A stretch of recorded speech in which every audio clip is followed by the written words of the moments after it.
The silence was the first thing that told you something was wrong. It wasn't the peaceful quiet of a sleeping land, but the dead, hollow silence of a place that had given up. The corn, which should have been a sea of green rustling with the promise of autumn, stood in brittle, yellowed stalks, their heads bowed as if in prayer for a rain that would never come. Dust, the color of rust and bone, coated everything. The splintered wood of the porch railing, the dry leather of Elias Blackwood's boots, and the very air he breathed. It was the fine, silt-like dust of a failed dream. He stood on the porch of the home he had built with his own hands, his gaze fixed on the horizon where the vast, unforgiving Illinois sky met the scorched earth. It was a sky stripped of mercy, a pale, washed-out blue that offered no clouds, no shade, no hope. For 3 years it had withheld its grace. The first year they had called it a dry spell, the second a drought. Now in the third they'd run out of words. There was only the reality of it, the cracked earth of the creek bed, the lowing of skeletal cattle, and the ever-present grit of dust between his teeth. Inside, he could hear the faint, rhythmic scrape of a knife. His daughter, Clara, all of 10 years old, would be peeling the last of the potatoes. They were small and withered, more skin than flesh, but they were all that was left. His son, Samuel, 17, and carrying the bitterness of a man twice his age, would be in the barn, mending a harness for a horse they could no longer afford to feed properly. They moved through their chores with a grim, practiced efficiency, each lost in the private grief of watching their world wither away. The weight on Elias's shoulders felt heavier than the humid, stagnant air. It was the weight of a promise made to his wife, Sarah, on her deathbed 4 years prior. Her hand, frail and cool in his calloused one, had gripped him with a surprising strength. "Promise me, Elias," she had whispered, her voice raspy from the consumption that was stealing her breath. "Promise me they will have a future. Not this life of breaking your back for nothing, a real future." He had promised. This farm, bought with every cent they had, was supposed to be that future. 40 acres of rich black soil that would yield to the plow and provide for his children. For 2 years it had. The memory of the first harvest, corn so tall and green it felt like a cathedral, the air thick with the sweet smell of life, was now a cruel phantom that haunted his waking hours. He looked at his children then, their faces lit by the golden sun, and believed he was keeping his word. Now that promise felt like a curse. The screen door creaked open behind him. Samuel stood there, wiping grease from his hands with a stained rag. He was tall like his father, with the same dark hair, but his eyes held a sharp, resentful edge that he rarely saw in his own reflection. "The axle on the wagon is sound," Samuel said, his voice flat, "if that's what you were worried about." He didn't need to say more. They both knew the wagon was their only remaining asset of any real value. "Good," Elias grunted, not turning. "That's good." "Why?" Samuel pressed, stepping onto the porch. The dust puffed up around his worn boots. "We aren't going anywhere. There's nowhere to go." The words hung in the air, an accusation Elias had no defense for. Before he could form a reply, Clara appeared in the doorway, a worried frown on her young face. "Pa, the letter came." Elias's gut tightened. The letter. He had been dreading it for weeks. He turned slowly, his joints aching with a weariness that went bone deep. He walked past his children into the dim, cool interior of the farmhouse. The letter sat on the center of the rough-hewn table, a stark white rectangle against the dark wood. His hands trembled slightly as he picked it up. He didn't need to open it. He knew what it would say. Arrears, foreclosure, vacate the premises. The legal terms were just a polite way of saying everything they had bled for was gone. He slid his thumb under the seal and unfolded the single sheet of paper. He read the words, his eyes tracing the neat, impersonal script.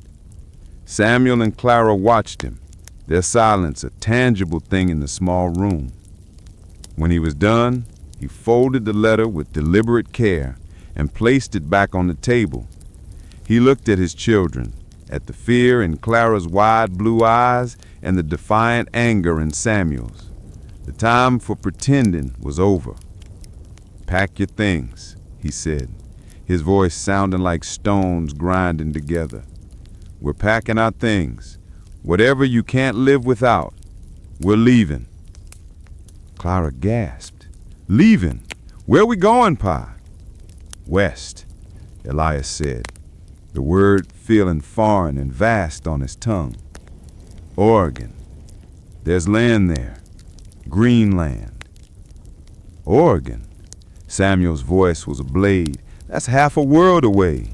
This is our home. You can't just run away." "This ain't a home anymore, son," Elias said, his voice rising with a sorrowful force. "It's a graveyard. We're burying ourselves here day by day. Your mother," he choked on the word, "your mother wanted more for you." "Mother wanted this farm," Samuel shot back, his fist clenching. "She loved this place. We built this house with her. Remember? Her rose bushes are still there by the fence, Pa. They dead now, but they're still there. Are we supposed to just leave them behind?" The mention of the rose bushes was a physical blow. Sarah had tended to them with such care. I could still see her, kneeling in the dirt, a smudge of soil on her cheek and a smile on her face. "We have no choice," Elias said, his voice softening into a plea. "The bank has taken the land. The letter, it says we have until the end of the month." The fight went out of Samuel's shoulders, replaced by a slumping, defeated posture. He stared at the floorboards, at the cracks filled with years of settled dust. Clara began to cry, silent tears tracking clean paths down her dirty cheeks.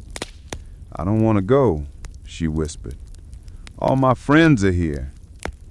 Elias knelt before her, his large, rough hands gently taking her small ones.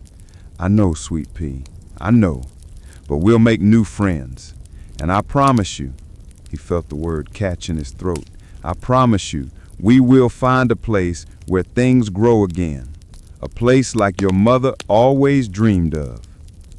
He was making another promise, he realized, layering it over the fractured foundation of the first. This one felt even heavier, its fulfillment dependent not on his own strength, but on the whims of a merciless continent. The next 3 days were a waking nightmare. The act of dismantling a life was a brutal, soul-crushing task. Every object held a memory, a ghost of a happier time. The small wooden rocking chair Sarah had used to soothe the babies to sleep had to be sold for a pittance to a neighbor, along with most of their furniture. The iron cook stove, the heart of their home, was left behind, too heavy for the wagon. Clara packed a small wooden box containing her mother's silver locket, a collection of smooth river stones, and a dried wildflower, its color long faded. Samuel, in a fit of bitter despair, packed only his rifle, his whetstone, and a spare set of clothes. He refused to take any mementos, as if by leaving them he could sever the pain of the past. Elias moved like a man in a trance, his actions mechanical. He was sorting through the tool shed when he found it, a small, hand-carved bird, its wings outstretched. He had made it for Sarah on their first anniversary. He remembered her laugh, clear and bright as a bell, when he had presented it to her. He closed his fist around the wooden bird, its smooth contours a familiar comfort in his palm, and slipped it into his pocket. It was all of her he could take with him. On the final morning, the wagon stood waiting, a clumsy ark laden with the remnants of their life. The 2 horses, thin but sturdy, stood patiently in their traces. The sun was just beginning to climb, painting the dusty sky in hues of pale pink and orange. Clara was holding a small, tattered doll. Samuel leaned against a wagon wheel, his arms crossed, his gaze fixed on the barn where he and his father had shared so much work and so few words. Elias took one last walk through the house. The rooms were empty, echoing with the ghosts of laughter and tears. The air smelled of cold ash from the long-dead hearth. He ran his hand along the wall by the kitchen door, where he had marked his children's height each year. He could feel the faint notches under his fingertips. Clara, age 6. Samuel, age 13. A lifetime of growth, abandoned. The first week was a liar. It whispered the same false promises that the land agents in Springfield had. Tales of a journey that was more pilgrimage than ordeal. The vast Illinois prairie, though familiar, gave way to the rolling hills of Missouri, and for a few fleeting days the world seemed new and full of possibility. The sun was warm but not yet cruel. The grass was a deep, living green, and the air carried the scent of wildflowers instead of dust. Clara, perched on the wagon seat beside her father, would point out clusters of Indian paintbrush and black-eyed Susans, her youthful spirit momentarily unburdened. Samuel, though still sullen, worked with a grim efficiency that was its own form of contribution. He scouted ahead for clearings, managed the horses with a quiet confidence, and said little, his silence a wall around his grief. Elias allowed himself a sliver of hope. He saw the resilience in his children, felt the rhythmic rock of the wagon as a lullaby of progress, and believed with the desperate faith of a man who had nothing else that he had made the right choice. The optimism was a fragile, flickering candle, and he shielded it with all his might against the coming wind. The wind came in the second week. It was not a physical gale, but a slow, suffocating change in the land itself. The gentle hills flattened into an endless, monotonous plain.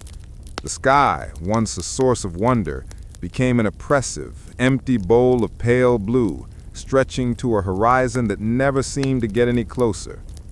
The sun, no longer a friend, became a malevolent eye, beating down from dawn until a blood-red dusk offered no relief, only a different kind of heat that rose from the baked earth. This was the beginning of the true journey, the daily grind. Their world shrunk to a grueling, repetitive cycle. Wake before the sun painted the sky, the air still carrying a deceptive coolness. Samuel would see to the horses while Elias rekindled the fire. Clara, her small hands learning the hard tasks of the trail, would help grind coffee and slice bacon. They ate in near silence, the metallic taste of grit already in their food. Then the slow, arduous process of harnessing the horses and starting the day's march. 10, 12, sometimes 15 miles a day. The number sounded so small, yet each mile was earned through 1,000 agonizingly slow turns of the wheels. The landscape became their jailer. It offered no landmarks, no change, only the same shimmering heat haze in the distance, and the same coarse, yellowing grass underfoot. The constant, jarring motion of the wagon worked its way into their bones, an ache that never truly subsided. The creak of the axles and the plodding hoofbeats of the horses became the monotonous rhythm of their existence. It was this sameness, this endless expanse of nothing, that began to wear at them more than the physical hardship. The trail was not just a line on a map. It was a test of the soul's endurance. "Are we there yet, Pa?" Clara would ask sometimes, her voice small against the vast emptiness. Elias would force a smile, his own lips cracked and dry. "Not yet, sweet pea, but every step is a step closer." It was a lie, and they all knew it. The destination was an abstraction, a myth. The only reality was the next mile. The first true test came without warning. They were navigating a shallow, rock-strewn gully when the sound came, not a creak, but a sharp gunshot crack that echoed in the silence. The wagon lurched violently, tipping to one side with a sickening groan of stressed wood. Elias hauled back on the reins, his heart seizing in his chest. He leaped down before the dust had settled. The left rear wheel had splintered, a jagged shard of its wooden spoke jutting out like a broken bone. Samuel was beside him in an instant, his face a mask of fury. "I told you we should have reinforced it in Independence," he spat, the words in accusation. "I told you."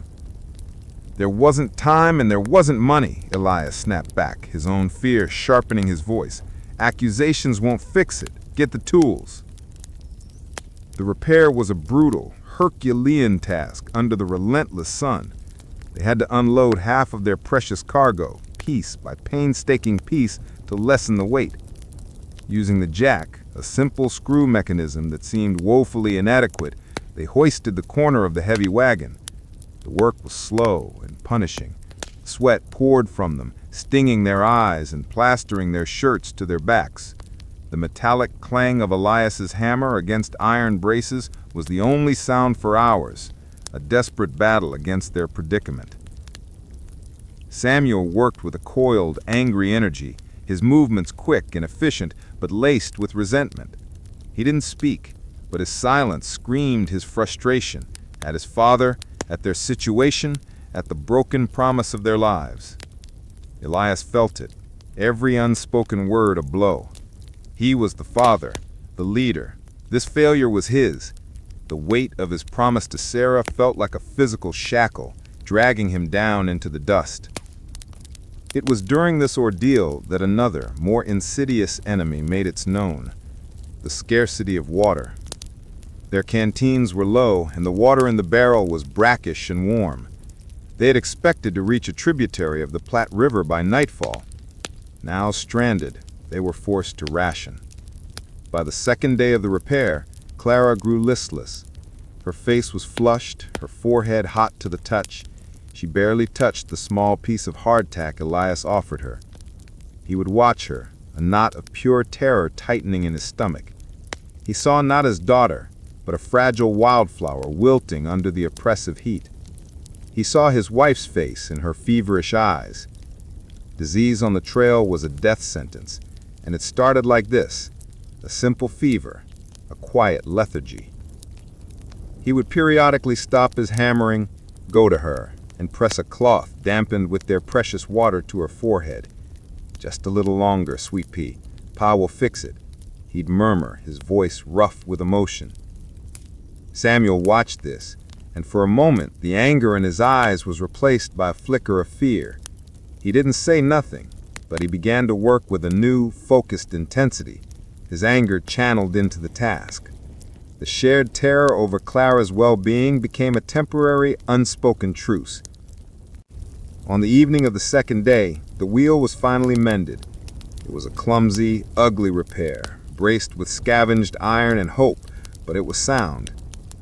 We reloaded the wagon in the fading light, our bodies screaming from exhaustion. Clara had fallen into a fitful sleep, her breathing shallow. That night, Elias couldn't sleep. He sat by the low fire, the hand-carved bird from his pocket clutched in his fist. He looked out into the impenetrable darkness of the plains. The silence was no longer peaceful, it was predatory. The land itself felt like a living entity, vast and indifferent, that was actively trying to consume them. It cared nothing for his promises, his grief, or his love for his children. It demanded a price, a reckoning for every mile gained. He felt a profound and terrifying loneliness, as if the three of them were the last people on earth. They moved on the next morning, the mended wheel groaning in protest. Clara's fever had not broken, but it hadn't worsened, a small mercy for which Elias offered a silent, desperate prayer. They found the river by midday. It's muddy and slow-moving, but it was the most beautiful sight Elias had ever seen. They drank deeply, refilled their barrels, and let the horses stand belly-deep in the cool current. Clara's fever began to recede with the hydration, the life returning to her eyes. The immediate crisis had passed, but something had broken inside them that the hammer and iron could not fix. The fragile optimism of the first week was gone, shattered like the wooden spoke. It was a few days later that they saw the graves. At first, it was just a small pile of stones on the side of the trail, easily misconstrued for a natural feature. But then they saw another, this one marked with a crude wooden cross, and then another. They were markers of failure, the final resting places of those who had come before and lost their own battles against the trail. Samuel stopped the wagon near one of the larger ones. A weathered piece of a barrel stave had been driven into the earth as a headstone. The carving was rough, but the words were legible. Mary Ann Gable, age 8. Fever took her. June 1845. She loved to sing. Clara, now recovered but still subdued, read the words aloud, her voice a hushed whisper. She was only 8, Pa. Elias felt a cold dread wash over him, colder than any winter wind back in Illinois.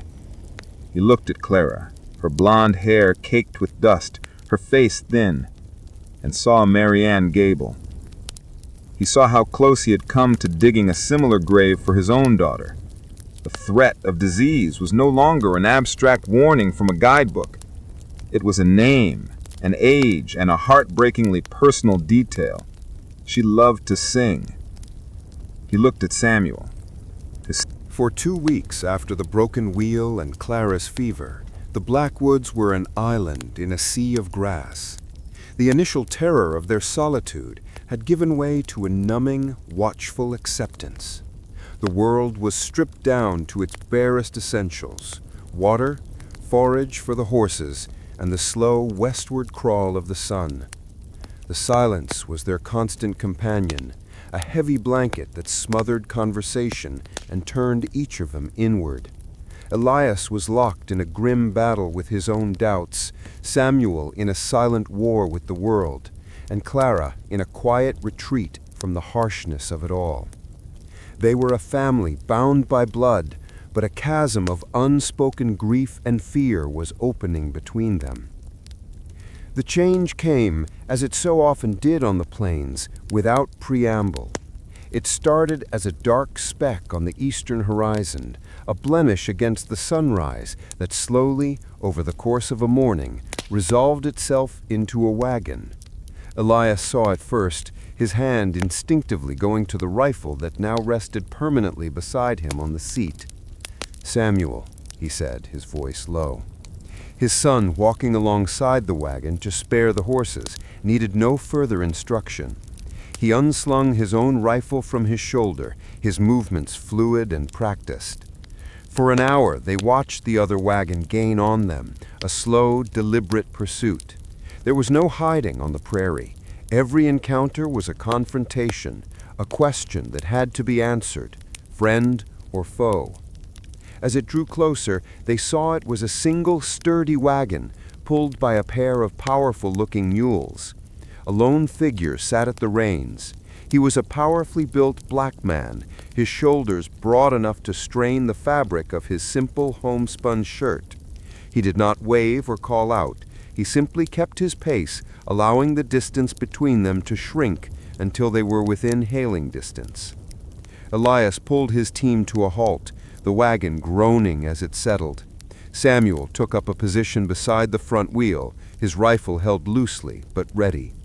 The man in the other wagon drew his own mules to a stop a respectable 50 yards away. He sat for a moment, letting the dust settle, his gaze calm and assessing. Then he raised an open hand, a clear gesture of peace, and slowly climbed down from his seat. He was unarmed. "That's far enough," Elias called out, his voice carrying easily in the still air. The man stopped.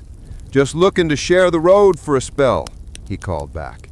His voice was a deep, steady baritone, with no hint of threat. "Name's Josiah. Figure there's a bit more safety in 4 eyes than 2. Elias considered this. The man was right. A single wagon was a vulnerable target for any opportunistic threat, human or otherwise. But trust was a currency they no longer had. "We're keeping to ourselves," Elias said, the words sounding harsher than he intended. Josiah simply nodded, his expression unreadable. "I can respect that, but the Platte's running high up ahead, and there's talk of Pawnee becoming bold. 2 wagons make a harder target. 2 men on watch make for a better night's sleep." He paused. "I saw your girl. Got children of my own I'm aiming to find. A man with family travels different, safer." The mention of Clara and of his own children chipped away at Elias's resolve. This man understood the stakes. He looked at Samuel, who gave a slight, almost imperceptible shrug. It was his son's way of acknowledging the grim logic of the proposal. "All right," Elias called out. "You can travel with us, but you keep your distance and we'll keep ours." And so the island of the Blackwood family gained a new shore. Josiah was a man of profound stillness. He spoke little, but when he did, his words were practical and wise. He knew which plants were safe for the animals to graze and how to read the clouds for signs of a storm. He never asked about their past, and he never offered his own, save for the single stark fact that he was searching for a wife and son sold south from a Kentucky farm years before. That single driving purpose gave him a quiet dignity that Elias found himself respecting. A week later, their small caravan of 2 became 3. This time they heard the newcomers before they saw them. A voice, rich and sonorous, rolling across the plains on the evening air. It was a man singing a hymn, his voice full of a practiced theatrical fervor. They found them making camp near a small, sluggish creek. 2 men and a single well-kept wagon. The singer was a tall, lean man in a slightly too clean black coat. He had a handsome, sharp-featured face, a warm, engaging smile, and eyes that seemed to see right through you. He introduced himself as the Reverend Thaddeus Kane. His companion was his opposite in every way, a short, stooped man with a perpetually grim expression. He reeked faintly of whiskey and disinfectant. His hands, Elias noted, had the tremor of a man familiar with drink, yet they were clean and deft as he tended to a small cut on the Reverend's hand. This was Dr. Alastair Finch, a man, the Reverend explained with a sorrowful sigh, who had lost his faith in God's miracles and now puts it only in powders and potions. The doctor just grunted, not looking up from his work. "And the Reverend puts his faith in the collection plate," he muttered, just loud enough for Elias and Samuel to hear. Reverend Kane laughed, a booming, generous sound. "Ah, the doctor's wit is as dry as this forsaken land. Pay him no mind. He is a good man at heart, though the war has left scars on his soul." That night, for the first time in months, they shared a large communal campfire. The flames licked at the darkness, pushing back the immense, crushing emptiness of the prairie night. It was a scene of strange, temporary community. 5 adults and 1 child, a microcosm of a nation thrown together by the promise of a distant shore. The Reverend was the gravitational center of their small gathering. He spoke of Oregon not as a destination, but as the promised land, a new Eden waiting for the faithful. His words were like a soothing balm on Elias's weary soul. He spoke of faith, of perseverance, of God's plan being written on this very trail. Elias, starved for hope, drank it in. "The Lord tests us," Kane said, his gaze sweeping over each of them, lingering for a moment on Clara. "He puts us through the crucible of this desert so that we may be purified, made worthy of the paradise that awaits. Every hardship, every tear is a part of His divine design." "Or it's just a broken axle in bad water," Dr. Finch slurred from the shadows where he sat nursing a tin cup. "Less divine, more mundane. People die out here. God doesn't seem to mind the details." "Alastair," the Reverend said, his tone of gentle chiding, "do not poison this good company with your cynicism." Samuel, who had been cleaning his rifle with meticulous care, looked up, his eyes glinting in the firelight. "My mother died of consumption.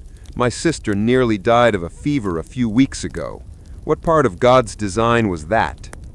The question hung in the air, sharp and accusatory. Elias flinched, but the Reverend's smile did not falter. "Ah, the question of Job," Cain said, leaning forward. "Why do the righteous suffer? It is the greatest test of faith, young man. We are not meant to understand God's ways, only to trust in His ultimate wisdom. Your mother is in a better place, free from pain. Your sister was spared. Is that not a miracle, a sign that you are being watched over on this arduous pilgrimage?" Elias nodded slowly. "He's right, son. Clara was spared." He wanted to believe it. He needed to believe it. Samuel said nothing, but he cast a dark, suspicious look at the Reverend before returning to his rifle. He did not trust this man's easy answers. Josiah, who had been sitting perfectly still, finally spoke. "Heard you tell you're a doctor," he said, his deep voice directed at Finch. Finch squinted at him. "I was, once. Folks get sick on this trail. A man with your skills is a useful man to have around." "I'm also a man who requires payment for my services," Finch retorted. "Miracles may be free, but medicine is not." Alliances were being drawn in the flickering firelight. Elias found himself drawn to the Reverend's intoxicating message of hope. Samuel's natural cynicism found a grim echo in the doctor's bitter realism. And Josiah, ever the pragmatist, saw only the utility of each person. As the days turned into another week, the dynamics of their makeshift community grew more complex. The Reverend Cain would hold impromptu sermons in the evenings, his powerful voice weaving tales of redemption and glory. He was particularly attentive to Clara, telling her stories and producing small hard candies from his pockets, gestures that won Elias's gratitude and Samuel's deepening distrust. Secrets were whispered around the campfires. Dr. Finch, in a rare moment of drunken candor, spoke of a field hospital after a great battle, of seeing too many boys die for a line on a map, a confession that explained. The rhythm of the trail had changed. The solitary plodding beat of the Blackwoods wagon had been replaced by the more complex percussion of a caravan. Their days were now punctuated by the baritone of Josiah's quiet instructions to his mules, the dry, hacking cough of Dr. Finch's, and the ever-present rolling cadence of Reverend Cain's voice, which seemed to fill the vast emptiness of the plains with a manufactured certainty. For Elias, this new company was a shield against the crushing dread that had haunted him. Cain's nightly sermons became a necessary balm, his promises of a divinely ordained destination a reason to keep moving. He saw the shared labor, Josiah helping to mend a split harness, Finch offering a salve for Clara's sunburnt skin, as proof of God's providence. He was a man drowning, and the Reverend had thrown him a rope of faith. Samuel, however, saw only the shadow that the rope cast. He watched the Reverend with a cold, unblinking vigilance. He saw how Cain's gaze lingered on their dwindling flour sacks, how he assessed Josiah's strong mules with a covetous eye, and how his practiced smile never quite reached the cold calculation in his eyes. He was a predator cloaked in piety, and Samuel felt his presence not as a comfort, but as a constant, low-grade threat, like the distant rumble of a storm. The first act of sabotage was as subtle as it was sinister. They had made camp by a shallow, muddy stretch of the river, the water barely potable. As was his habit, Samuel rose before dawn to check on the horses. He ran a hand along their flanks, murmuring softly, and then went to the water barrels on the side of their wagon to top off his canteen for the day. When he pulled the cork, the smell hit him first, a faint, acrid odor beneath the scent of stale water and wood. It was the sharp, resinous smell of turpentine. He dipped a finger in, brought it to his tongue, and recoiled, spitting into the dust. The taste was vile, burning. He immediately checked the other barrels. The one on Josiah's was fine. The one on the Reverend's was untouched. Only their main barrel, the one they relied on between water sources, had been tainted. He strode to the campfire where Elias was just coaxing a flame from the kindling. "Our water's poisoned," Samuel said, his voice hard. The camp came alive with alarm. Dr. Finch, his hands trembling slightly, confirmed it after a brief examination. Not enough to kill a man outright, but enough to make him sick, terribly sick. Turpentine, I'd wager. A fool's remedy for worms that would turn your gut inside out. Reverend Cain's face was a mask of righteous fury. "Blasphemy! An act of pure evil!" he thundered, his voice echoing in the morning stillness. "There are heathens on this trail who would see us fail, savages who resent our righteous pilgrimage." He gathered them in a prayer, his words painting a picture of a beleaguered flock beset by unseen enemies in the wilderness. Elias, his face pale with the thought of what could have happened had Clara drunk the water, readily accepted the explanation. It made sense. The world was a hostile place. Of course there were those who would do them harm. But Samuel watched the Reverend with a cold, unblinking vigilance. He saw how Cain's gaze lingered on their dwindling flour sacks, how he assessed Josiah's strong mules with a covetous eye, and how his practiced smile never quite reached the cold calculation in his eyes. He was a predator cloaked in piety, and Samuel felt his presence not as a comfort, but as a constant, low-grade threat, like the distant rumble of a storm. The incident shifted the Caradan's dynamics. With their water spoiled, the Blackwoods were now dependent on the others until the next clean source. Cain was magnanimous, offering his own supply with a grand gesture. "We are all one body in the eyes of the Lord. Your hardship is my hardship." The manipulation was masterfully done. Cain used the event to draw Elias even closer, isolating him from his son's growing skepticism. He would walk beside Elias during the day's long march, speaking of faith and fortitude. "Your son is a strong young man, Elias," Cain said one afternoon, his tone dripping with false concern. "But his heart is hardened. He sees enemies where there are none, and doubts the very fabric of God's protection. Such cynicism is a poison of its own. It can infect the spirit of a company, invite disaster. You must guide him back to the light." Elias, exhausted and fearful, heard a terrible logic in Cain's words. He saw Samuel's anger and mistook it for a spiritual failing. He began to see his son not as a protector, but as an obstacle to the fragile hope he so desperately needed. The wedge between father and son was driven deeper, hammered in by the Reverend's careful, manipulative words. The intimidation came a week later. They were traversing a treacherous section of the trail, a narrow track cut into the side of a steep rocky bluff that dropped nearly 100 feet to a dry ravine below. The path was barely wide enough for a single wagon. Samuel, as he often did, was walking ahead, scouting for loose rocks or washouts. He was 20 yards in front of Josiah's lead wagon when he heard the sharp crack of a whip, followed by a frantic shout from the Reverend, "Get on, you beasts! Move!" He turned to see Cain lashing his horses into a panicked trot, pulling his wagon out of its position behind the Blackwoods and attempting to overtake them on the dangerously narrow path. It was a move of pure insanity. "What are you doing?" Elias yelled, fighting to control his own startled team. There was no room. Cain's front wheel clipped the Blackwood's rear axle. The jolt sent a shudder through their wagon, pushing it perilously close to the edge of the bluff. Clara screamed. At the same time, Cain's lead horse, panicked and crowded, shied violently toward Samuel. Samuel had only a split second to react. He threw himself sideways, scrambling up the rocky inner wall of the path as 2 tons of horseflesh and rolling wagon thundered past where he had been standing. The iron-rimmed wheel missed his head by inches, spitting rock and dirt into his face.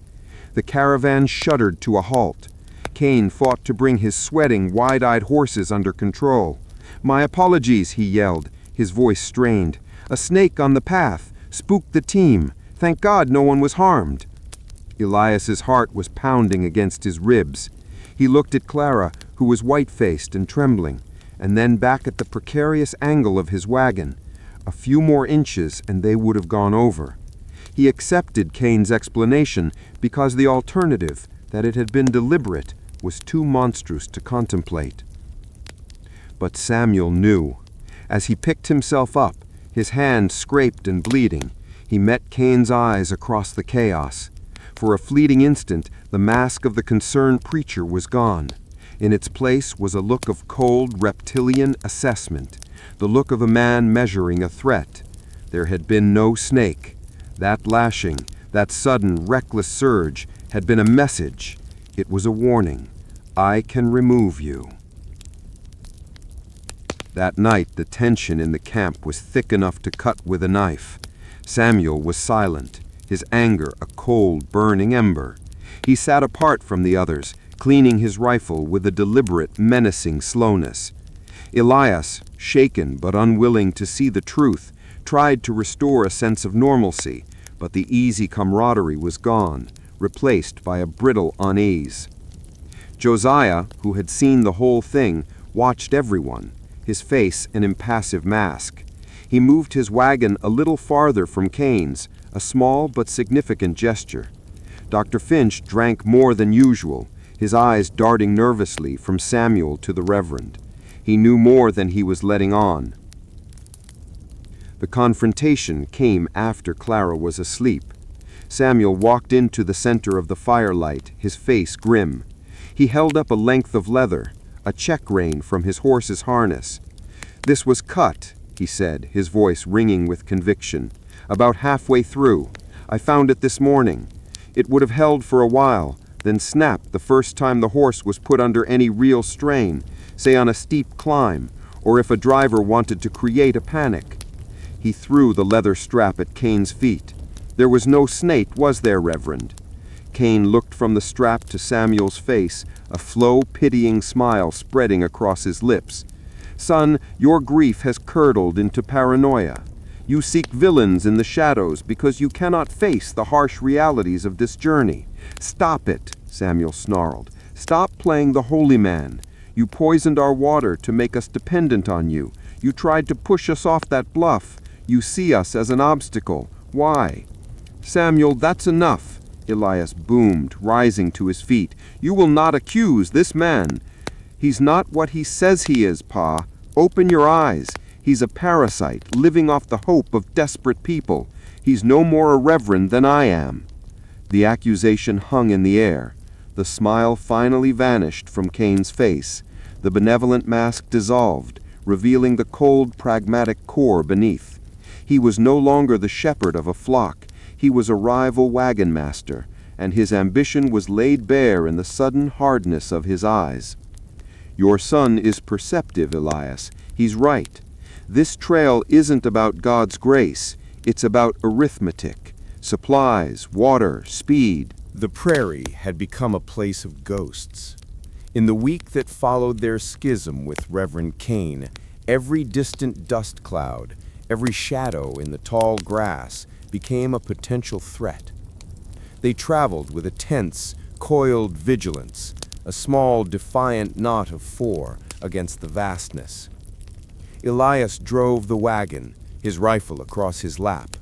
Samuel walked point, his eyes constantly scanning the horizon, while Josiah scouted their flanks, his quiet presence a comforting bastion of strength. The fragile community, forged in firelight, had been replaced by a grim, necessary alliance. Fear, not hope, was now the fuel that propelled them westward. They reached the North Platte River at dusk, and the sight of it stole the breath from their lungs. This was no gentle, meandering stream to be forded with a bit of effort. This was a monster. Swollen with recent rains from mountains they could not yet see, The river was a wide, churning torrent of liquid earth. The water was a thick, angry brown, the color of dried blood, and it moved with a deep, guttural roar that was less a sound of nature and more a voice of pure, elemental rage. It was a half-mile-wide barrier, a bleeding wound gashed across the prairie, and it seemed utterly impassable. They made a cold, cheerless camp a safe distance from the crumbling bank. The mood was grim. "We can't cross here," Josiah stated, his voice a low rumble that was nearly lost in the river's roar. "Current's too strong. It'll take the wagon, horses and all, and we'll never see him again. We wait, hope it calms." "Wait for how long?" Samuel challenged, kicking at a loose clump of sod. "A week? 2? Our supplies won't last that long, and every day we sit here, Cain gets further ahead."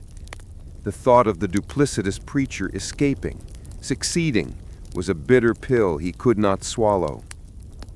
Elias stared into the fire, his face etched with exhaustion. The river felt like a judgment, a final, insurmountable obstacle designed to mock his foolish promise. "We have to find another way," he murmured, more to himself than to the others. "There has to be another way." His prayer was answered the next afternoon, though not by any benevolent force. 2 wagons appeared from the east, following their tracks. It was Cain and his miserable shadow, Dr. Finch. They pulled up 100 yards away, and Cain dismounted, walking toward their camp with the same confident stride he might have used approaching a pulpit. He stopped just out of rifle range, his hands held open and away from his body. "A formidable obstacle, is it not?" Cain called out, his voice smooth and reasonable. "It seems Providence has seen fit to remind us that we are stronger together than we are apart." "We've got nothing to say to you," Samuel shouted back, his hand tightening on his rifle. "Hear me out, young man," Cain projected. "I am a pragmatist. This river is a threat to us all. My wagon is lighter, but your horses are weak. Josiah's mules are strong, but his wagon is heavy. Alone, our chances are slim. Together, we can manage it. I have scouted a place downstream. A set of sandbars breaks the current. It is our best, perhaps our only, chance." It was a devil's bargain, laid bare in the stark afternoon light. The logic was undeniable, and that was what made it so terrifying. "It's a trap," Samuel said to his father, his voice a low, urgent hiss. "I know," Elias whispered, his eyes locked on Cain. But he also saw the river, felt its raw power, and knew that Josiah had been right. To attempt a crossing alone was suicide. His desperation was a tangible thing, a hook upon which Cain was expertly tugging. Josiah stepped forward. "What's your price, preacher?" "Price?" Cain laughed. "Survival is the prize. We link our wagons. We double-team the animals. We put our shoulders to the wheels as brothers in this great endeavor. Once we are on the other side, we part ways, no harm, no foul. A truce for the sake of getting to the other shore." The 3 men stood in silence, caught in an impossible calculus of risk. To trust the serpent was madness. To brave the flood alone was a death sentence. "We do it," Elias said finally, the words tasting like ash in his mouth. He looked at Samuel, his eyes pleading for understanding. "We have no choice. We watch him every second, but we do it." The crossing began the following morning under a sky the color of slate. Cain's chosen spot was, as he'd promised, marginally better. A series of low, submerged sandbars created a treacherous winding path where the water ran slightly less violently. it was still a maelstrom. They chained the wagons together, Elias's in the lead, Cain's in the rear. They hitched Josiah's powerful mules alongside their own weary horses, creating a formidable team of 4. The plan was simple and brutal. Elias and Samuel would manage the team from the front, while Josiah, Cain, and Finch would push from the rear and sides, keeping the wagons from being swept sideways. The moment the first wheel touched the water, the battle began. The current slammed into the wagon with the force of a physical blow. The horses whinnied, their eyes wide with terror. The roar of the water was deafening, a constant thundering assault that made spoken commands useless. Elias' world narrowed to the straining backs of the animals and the churning brown chaos in front of him. Samuel was in the water beside the lead horse, one hand on its harness, the other pushing away floating debris, his face a mask of ferocious concentration. They were moving, inch by agonizing inch, into the heart of the beast. The water was waist-deep, shockingly cold, and its pull was relentless.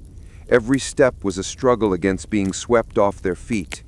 The wheels groaned, catching on unseen rocks and sinking into soft sand. Behind them, he could see the other 3 men heaving against the wagon bed, their faces contorted with effort. For a brief, insane moment, it seemed to be working. They were a single unit, a desperate organism fighting for survival. They were halfway across, having just navigated the first sandbar, when Cain made his move. It happened with a speed and brutality that was shocking. While Josiah was braced against the rear wheel, his full attention on a deep patch of sucking mud, Cain moved to the front of his own wagon. With a swift, practiced motion, he pulled a large pin from the hitch, severing the chain that connected the 2 wagons. At the same time, Dr. Finch, who had been pushing near the front, suddenly stumbled forward and slashed at the harness connecting the mules to the Blackwoods wagon. The thick leather strap parted with a sick, wet sound. "Now!" Cain screamed, his voice a triumphant blade that cut through the river's roar. The effect was instantaneous and catastrophic. Freed from the dead weight of the lead wagon, and with the full power of the unburdened mules, Cain's wagon surged forward. Simultaneously, Elias's wagon, now powered only by its own 2 terrified horses and unmoored from the stabilizing rear weight, was caught by the full force of the main current. It slewed sideways, the water piling up against its canvas cover. "Pa!" Samuel screamed, but his voice was swallowed by the chaos. Josiah let out a roar of pure fury. The betrayal was absolute. He lunged through the thigh-deep water toward Finch, who was scrambling to get on board Cain's departing wagon. Josiah's big hands closed on the collar, yanking him back. Finch, his face a mess of terror, flailed wildly.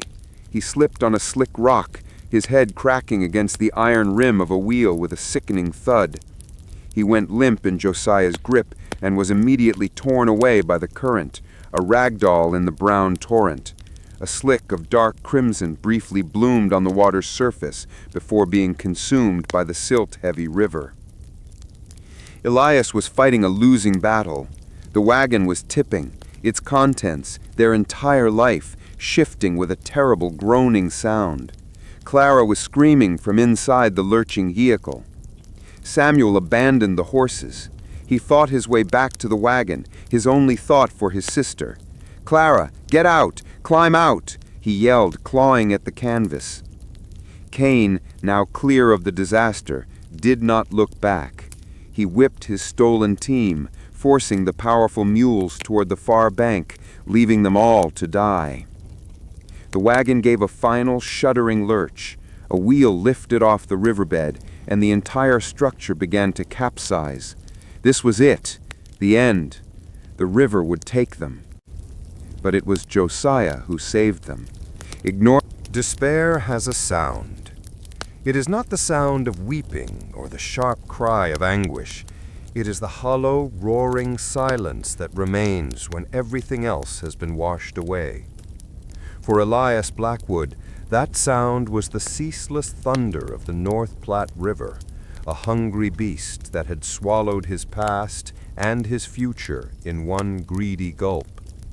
He sat on the muddy bank, a man turned to stone, his gaze fixed on the churning brown water that had become the grave of his life's work.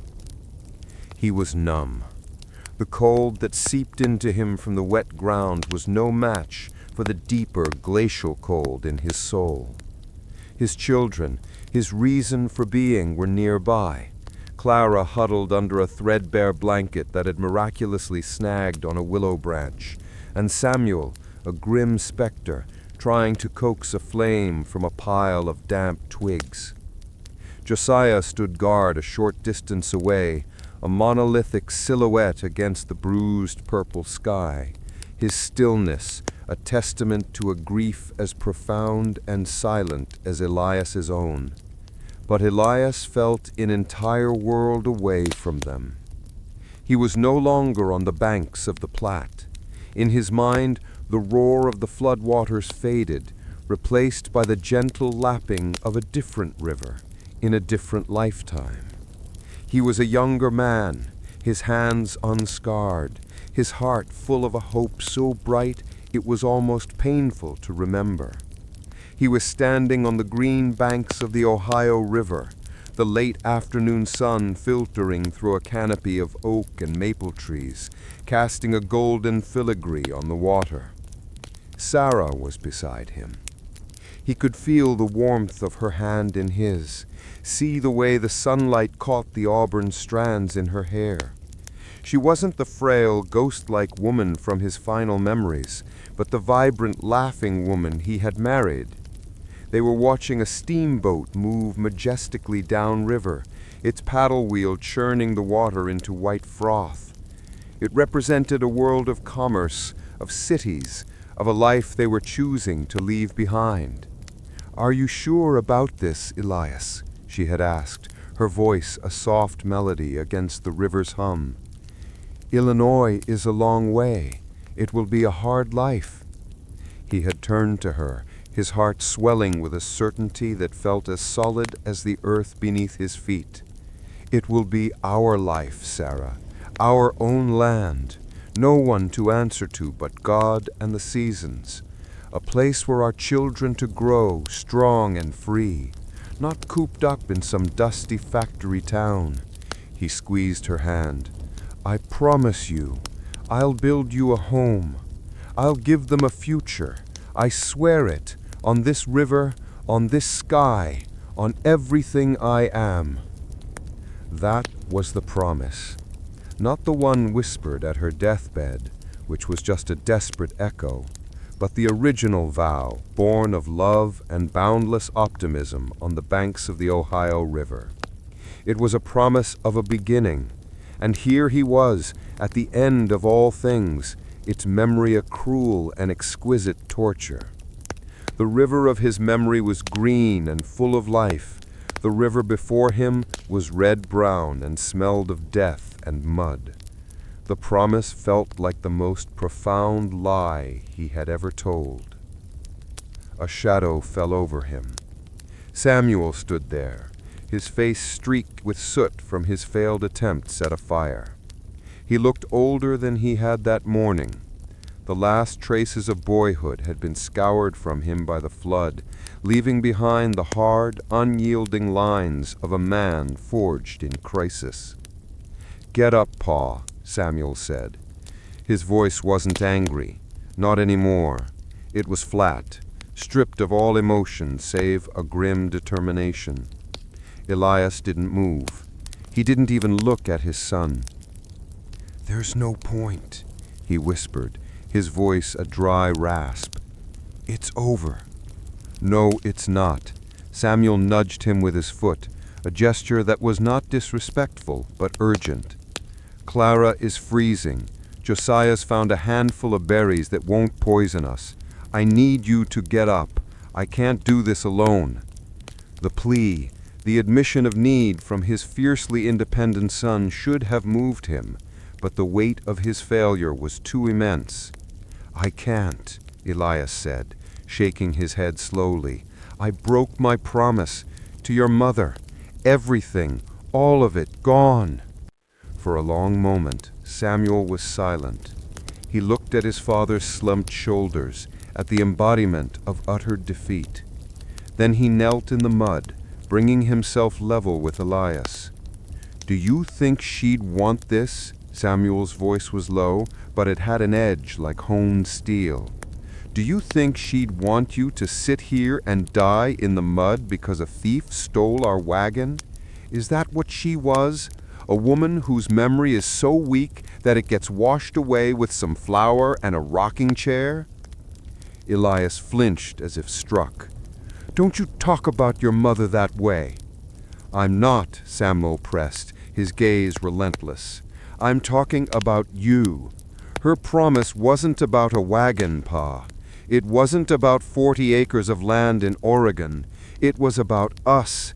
He gestured with his head toward where Clara was shivering under the blanket. "It was about her.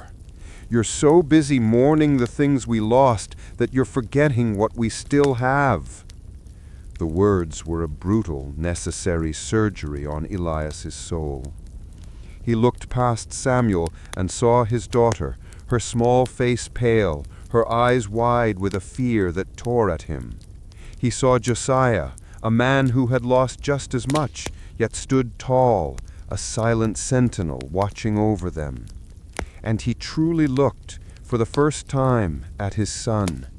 He saw the raw, bleeding knuckles where Samuel had fought the river, the determined set of his jaw, the fierce, protective light in his eyes. He saw a man. The promise hadn't been about a place. It had been about people. A single hot tear traced a clean path through the grime on Elias's cheek. It was a tear not of grief, but of shame. He had been so lost in his own despair that he had failed to see the strength rising in his own son. He had let his burden become an excuse to quit. Slowly, painfully, he pushed himself up onto his knees. The roar of the river was still there, but it was no longer the sound of a final judgment. It was just water, a barrier to be overcome. He reached out and placed a trembling hand on Samuel's shoulder. "You're right," he said, his voice thick with emotion. "You're right, son." The bond between them, strained by months of unspoken resentment and grief, began to mend in that moment. It was a new understanding, forged in the crucible of their shared disaster. Elias saw in Samuel not a boy to be protected, but a partner to be respected. And Samuel saw in his father's eyes not the broken man from moments before, but the flicker of the man he remembered, the man who had built a home with his own 2 hands.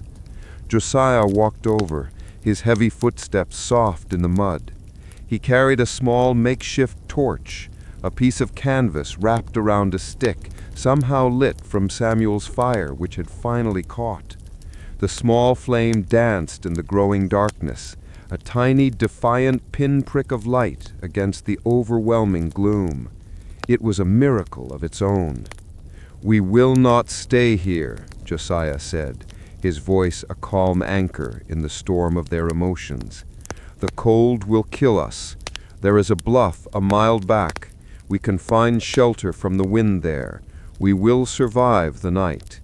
In the morning, we walk."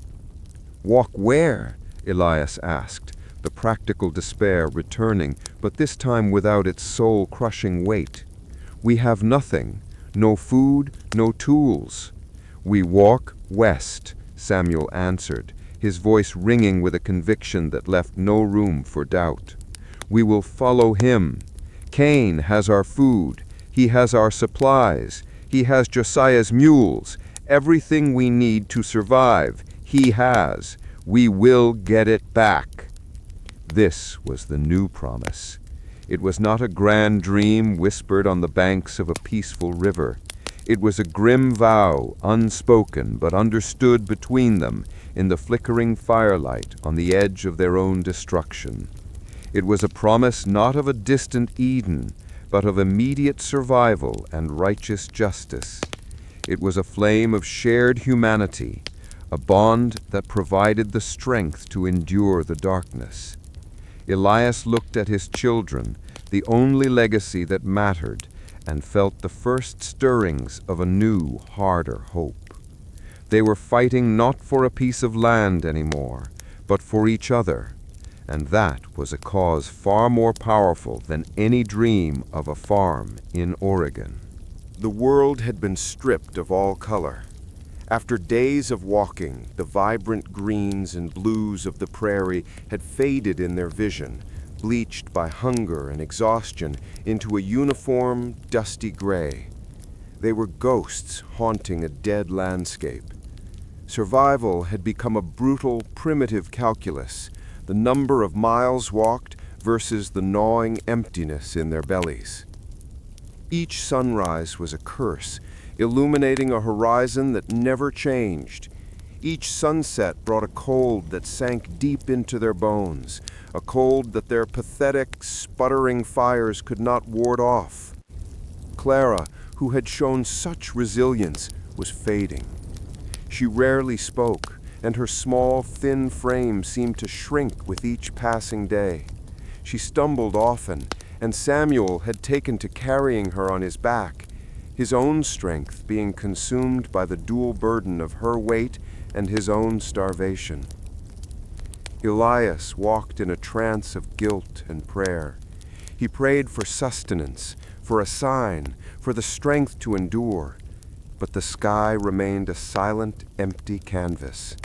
The principles he had clung to his entire life, hard work, honesty, faith in a just God, felt like hollow words, useless relics from another world. What did honesty matter when your child was starving? What did faith mean in the face of such relentless cruelty? Josiah was their anchor. His immense physical and spiritual fortitude seemed inexhaustible. He found edible roots where Elias saw only weeds. He could read the faintest signs in the dust, the bent grass and broken twigs that told them they were still on Cain's trail. But even he was growing gaunt, the powerful muscles in his arms and back losing their definition. "He's getting careless," Josiah said one evening, his voice a dry rasp. He pointed to a set of deep wheel ruts. "Pushing the mules too hard. He thinks we're dead, thinks the river finished us." That thought, that their enemy was moving forward in comfort and confidence while they withered away, was a poison that fueled Samuel's cold rage. "Good," Samuel said, his voice barely a whisper. "Let him be careless. It will be his undoing." They found his camp 2 days later. It was nestled in a small canyon carved by a trickling spring, a tiny slash of green in the endless gray. It was an oasis. The sight of it was a blessing and a torment. There, beside a crackling fire, sat Reverend Thaddeus Kane, looking comfortable and well-fed. Not far from him sat Dr. Finch, a slumped, broken figure. Josiah's mules were tethered nearby, contentedly cropping the green grass. And stacked neatly beside Cain's wagon were their supplies, their sacks of flour, their barrels of salted meat, their tools, their life. The four of them watched from the canyon rim, their bodies hidden by juniper bushes. The smell of roasting meat wafted up to them, an agonizing perfume that made their stomachs cramp with a pain that was almost unbearable. Clara whimpered softly, and Samuel gently shushed her. For hours they watched, their hunger a living thing inside them. They saw the casual way Cain ate, tossing scraps to the side. They saw the fear in Finch's movements, the way he flinched when Cain spoke to him. They were seeing a tyrant and his thrall living off the spoils of their own ruin. As dusk settled, painting the canyon walls in shades of orange and deep purple, Samuel laid out the plan. His voice was cold and precise. We wait until the moon is down. Josiah and I will go down the west side. We'll cut the mules free first. Pa, you will circle around to the east. When we make our move for the mules, you create a diversion. Yell, throw rocks, anything to draw his attention away from us. It will only be for a few seconds. That's all we'll need. We take the mules and 1 sack of flour, and we run. It was a thief's plan, a coward's plan. It was the antithesis of everything Elias had ever believed in. No, Elias whispered, shaking his head. We are not robbers in the night. We will face him in the light of day. We will demand what is ours. Samuel turned to face him, and in the dim light his son's eyes were terrifying. They were the eyes of a starving wolf. Face him with what, Pa? With our bare hands? He has a rifle and a pistol. He shot at us once before. He will kill us without a second thought, and he will be right to do it because it would be a fool's errand. There must be another way, Elias insisted, his voice cracking. To sneak in, to steal, it is a sin. We would be no better than him. No better than him? Samuel's voice, though a whisper, was filled with a shocking venom. He left us to die. He tried to kill us. He is sitting down there eating our food while your daughter starves to death. You look at her, Pa. You look at Clara and tell me your principles are worth more than her life. Elias turned and looked at his daughter. Clara had fallen into a fitful, whimpering sleep, her face pale and sunken. Her small hand was clutched in a fist as if she were fighting, even in her dreams. The sight shattered the last remnants of his moral certainty. His principles were a luxury, a fine suit of clothes for a life he no longer lived. In this world, the only law was survival, and the only sin was letting your family die. He was at a crossroads, and every path forward required a betrayal. He could betray his code, or he could betray his child. The choice was as simple and as monstrous as that. Josiah placed a heavy hand on Elias's shoulder. He said in a gentle but firm voice, "The man you were died at the river, Elias. He took that man from you. The man who is left must do what is necessary. Survival is not a sin. Protecting your children is the first law of God." The words settled into Elias's soul, a grim absolution. He had to decide what he was willing to become to save them. The farmer from Illinois, the man who believed in a clean conscience and a straight path, was a ghost. To save his family, he had to become a shadow in the night. He had to become a thief. "All right," Elias breathed, the word a surrender. "All right." The raid began in the deepest hour of the night. The darkness was absolute, the air cold and still. Elias moved like a phantom, his heart pounding a frantic rhythm against his ribs. He was terrified, not of Cain, but of himself, of the man he was becoming. He found his position, a pile of loose shale above the camp. Below, he could just make out the dark shapes of his son and Josiah moving with impossible silence toward the mules. He waited for the signal. It came as a soft bird call, a sound Josiah had taught them. Elias took a deep breath, picked up a heavy rock, and screamed. It was a raw, primal sound of rage and grief that echoed off the canyon walls. He threw the rock, then another, sending a clattering cascade of shale down the slope, away from where Samuel and Josiah were working. The camp exploded into action. I saw the flash of Cain's pistol as he fired a shot into the darkness toward the noise. "Finch, get up, you useless drunk!" Cain bellowed. I saw it all in a series of nightmarish flashes. Samuel had cut the mule's tether and was pulling them away. Josiah had grabbed a heavy sack of flour and was heaving it onto his shoulder. They had done it, but it had gone wrong. Dr. Finch, startled from his stupor, had stumbled directly into Josiah's path. He let out a yelp of terror. Cain spun around, his eyes adjusting to the darkness, and saw the shapes of men and mules where they should not be. He raised his pistol, the muzzle aimed squarely at Samuel. There was no time to think. There was no room for morality. There was only instinct. Elias launched himself from the ledge, half falling, half running down the treacherous slope. He hit the canyon floor with a jarring impact and charged. Cain heard him coming and turned. He fired, the shot deafening in the enclosed space. The bullet tore through the fleshy part of Elias's arm, a searing white-hot pain. But Elias didn't stop. He slammed into Cain with the force of a freight train. It was not a fight. It was a brutal, desperate struggle for life.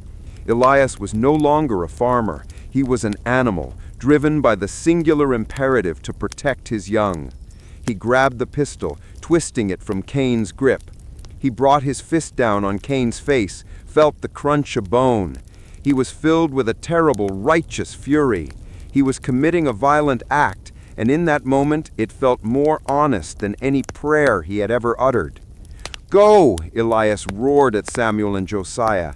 "Get Clara and go!" Samuel hesitated, his face a pale oval of shock in the darkness. But Josiah grabbed his arm. The world after the canyon was silent.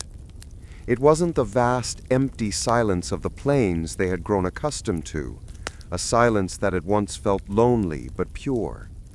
This was a new and terrible kind of quiet, a heavy, suffocating blanket woven from the threads of guilt, shock, and unspoken words. They had escaped. They had food in their bellies and 2 strong mules to carry their burdens. By all measures of survival, they had won. But in the 3 days since they had fled from Cain, no one had spoken a word that wasn't born of absolute necessity. "Water the mules. Clara, eat. The fire is dying."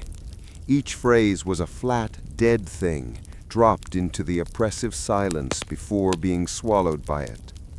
They moved like sleepwalkers, each trapped in the private, echoing aftermath of the violence they had committed. The immediate danger had passed, but it had been replaced by the heavy ghost of their actions, a presence more constant and terrifying than Cain himself. Elias walked beside the lead mule, his left arm bound in a crude sling made from a strip of his own shirt. The gunshot wound was a constant, throbbing pain, a physical anchor to the moral agony that consumed him. With every step, the fire in his flesh reminded him of the flash of Cain's pistol, the brutal crunch of his own bone against bone, the savage fury that had possessed him. He had not been a father protecting his family in that moment. He had been an animal, red in tooth and claw. During the day, he would stare at his right hand, the one that had done the damage. It looked alien to him, the hand of a stranger.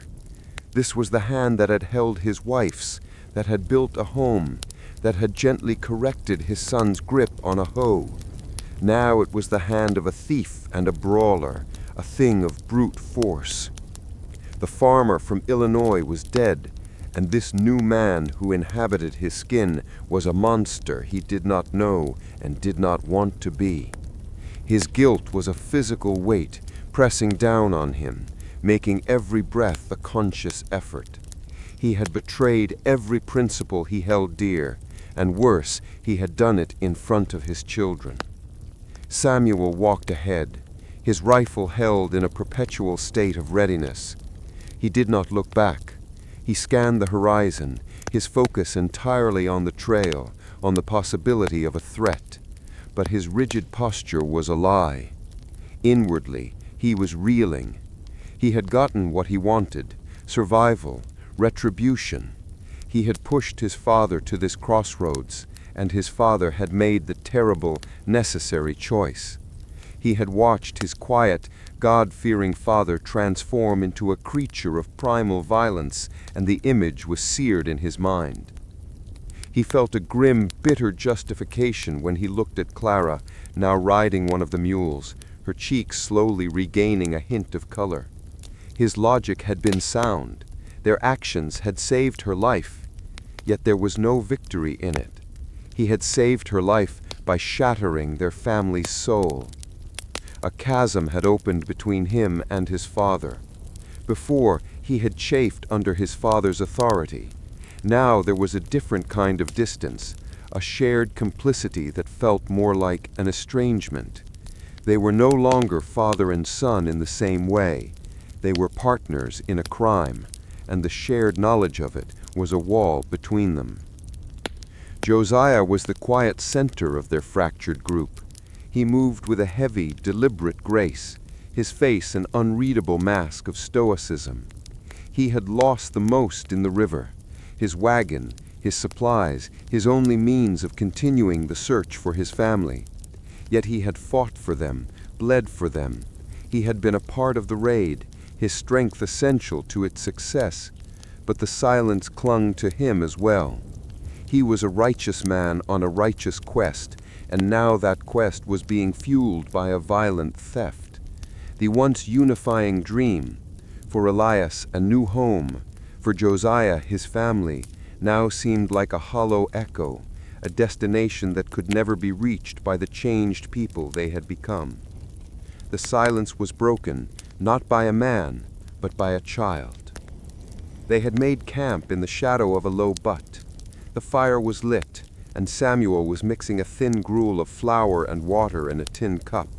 Clara, who had been sitting listlessly watching the flames, suddenly flinched. Elias had shifted his position, and the movement had jostled his injured arm, drawing a sharp, involuntary hiss of pain from his lips. Clara's eyes darted to his bandaged arm, and for the first time, a flicker of something other than dull exhaustion crossed her face. It was fear. She edged away from him, her movement small but unmistakable. It was a knife in Elias's heart. His own daughter was afraid of him. He couldn't bear it. The silence, his guilt, and now this. It was too much. He got up and walked away from the meager fire, away from the silent accusations of his family, and stood facing the immense, star-dusted darkness of the plains. He felt the tears he had refused to shed finally well up, hot and shameful. He heard footsteps behind him. It was Josiah. He stood beside Elias, and for a long time neither man spoke. They simply stared into the vast, indifferent night. "She is a child," Josiah said finally, his voice a low, deep rumble. "She does not understand. She only knows there was shouting and fire and that you came back hurt." "I know I am not the man I was," Elias choked out, the words tearing from his throat. "I am not that man. I am something else, something I despise." "The man you were could not have kept her alive," Josiah said, his voice devoid of judgment. "That man lived in a different world, with different rules. That world was washed away in the river." Elias shook his head, scrubbing at his eyes with his good hand. "But what are we now, Josiah? Thieves? Animals fighting over scraps? We had a dream, a new life. It feels like a lie. Every step we take west feels like we are walking deeper into damnation, not toward salvation." Josiah was quiet for a moment, his gaze on the distant stars. He turned his head to look at Elias, and in the faint starlight, Elias could see the deep, ancient pain in his eyes. "But one day," he said softly, the words dropping into the night with immense weight, "I was a slave for 30 years of my life. I saw things. I was forced to do things that would make the soul wither. For a long time, I believed I was damned. I believed that the stain of it could never be washed away. Every day was a long silence." He turned his head to look at Elias, and in the faint starlight, Elias could see the deep, ancient pain in his eyes. "But one day, my son, he was just a boy, he fell ill. The overseer would not send for a doctor. He said the boy was not worth the expense. That night I stole medicine from the master's house. I crept into his home like a thief. I knocked a man unconscious to do it, and I saved my son. In the eyes of their law, in the eyes of their bod, I was a sinner, a violent thief. But in the eyes of my own heart, I was a father. That was the law that mattered. He placed a heavy, comforting hand on Elias's good shoulder. What we did in that canyon was not for greed, it was not for malice, it was for her. He nodded back toward the fire, toward Clara. That is the law that matters, Elias. The world may call us sinners, but a father's heart will know the truth. The words did not erase the guilt. They did not heal the wound in Elias's arm or the one in his soul, but they offered a flicker of light in his profound darkness. They offered a different way of seeing. It was not a choice between being a good man and a bad one, but between being a dead father and a living one. Elias finally turned and walked back to the fire. Samuel looked up, his expression wary. Clara was huddled by the flames, pretending to be asleep. The long silence was not truly over, but something had shifted. The crushing weight had eased, replaced by a deep, abiding sorrow. Elias knelt beside his son. He took the cup of gruel from Samuel's hands. "Let me," he said quietly. He then went to Clara, gently rousing her. "Here, sweet pea, you must eat." She looked at his face, then at his injured arm, and then back to his eyes. He did not smile, but he held her gaze, letting her see the pain and the love that resided there together. Hesitantly, she took the cup. The dream of a new life, of an Oregon paradise, was indeed a hollow echo. It was a casualty of the trail, another dream buried in an unmarked grave. But as he watched her eat, Elias understood. Their journey was no longer about reaching a place. It was about seeing each other. They first smelled the end of the trail before they saw it.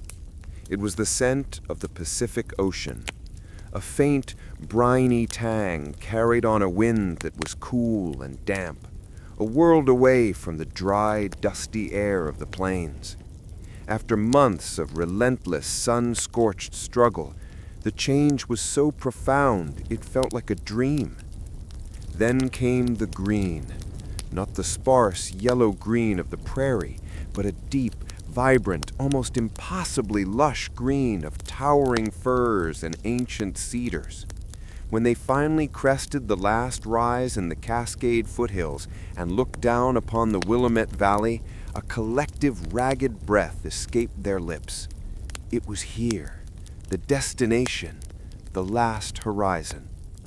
But the paradise they had held in their minds, a vision of sun-drenched rolling fields and neat, welcoming farmsteads, was nowhere to be seen.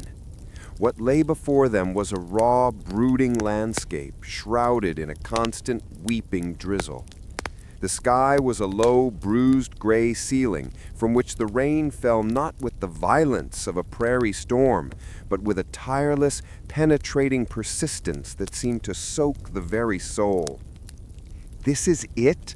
Clara asked, her small voice lost in the vast, dripping quiet of the forest. Elias, his face gaunt and weathered as old leather, could only nod.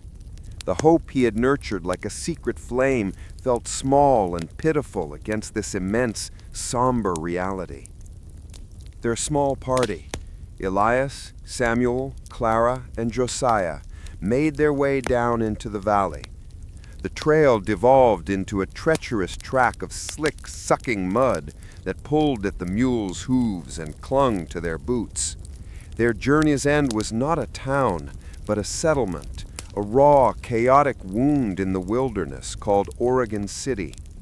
It was a jumble with tents, lean-tos, and a few half-finished log cabins, all huddled together as if for warmth against the oppressive gloom. The main street was a river of mud churned by the hooves of oxen and the boots of hard-faced men whose eyes held the same haunted, wary look as their own. There was no welcome here. There was only the grim, unspoken acknowledgement of shared survival.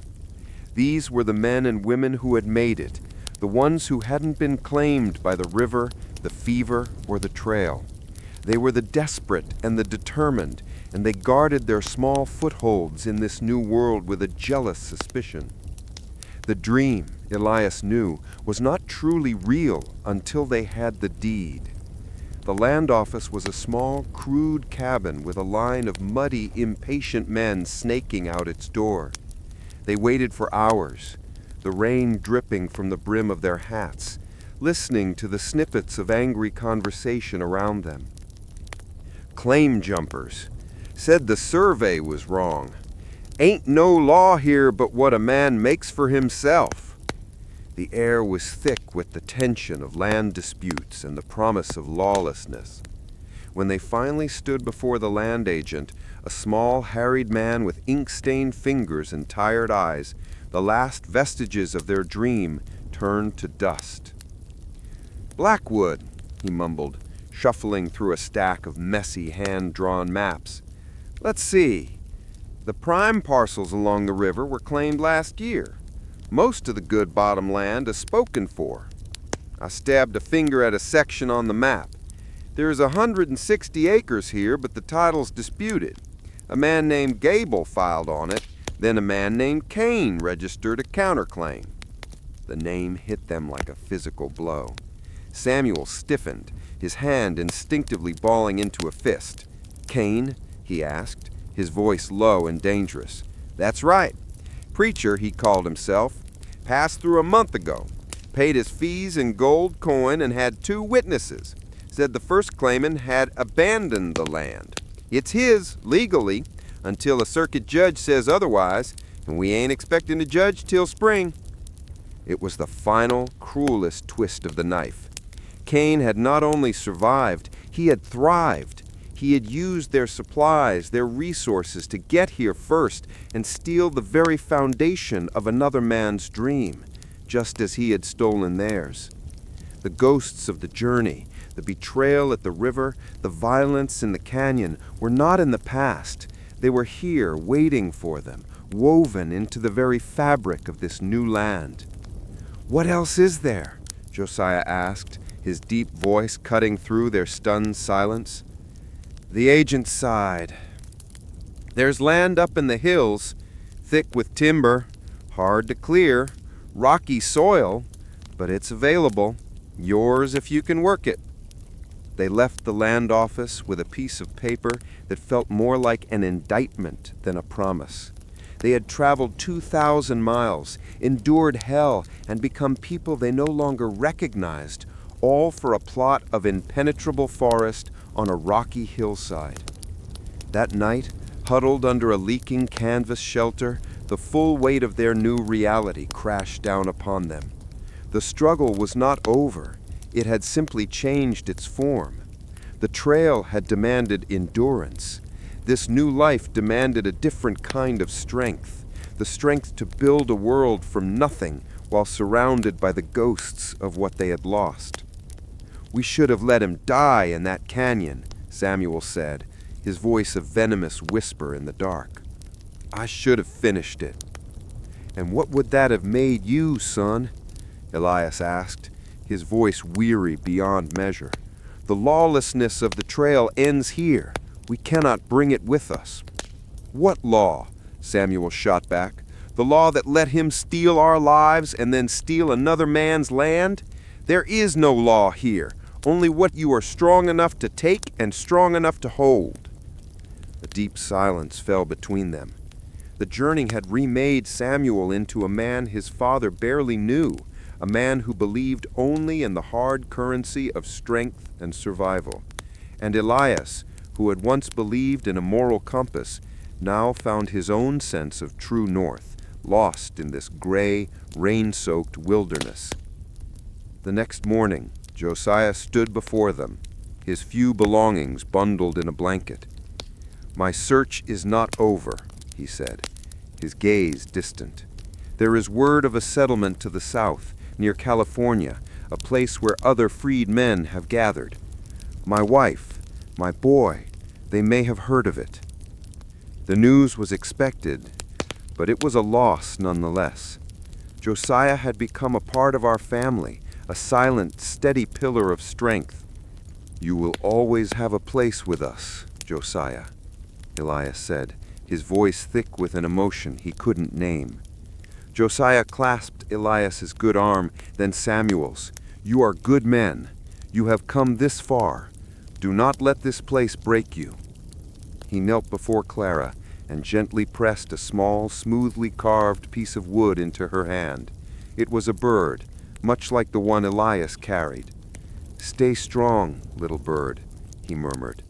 Then with a final nod, he turned and walked south, a solitary figure disappearing into the relentless gray mist. His departure left a void, a silence that felt heavier than any before.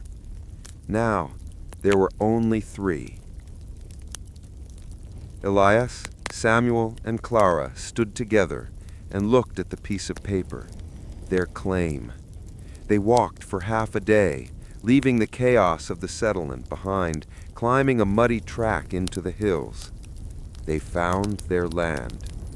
It was exactly as the agent had described, a steep, unforgiving hillside choked with ancient, moss-covered firs and tangled undergrowth. The ground was littered with rocks, some as large as their wagon had been. To turn this into a farm would not take a season.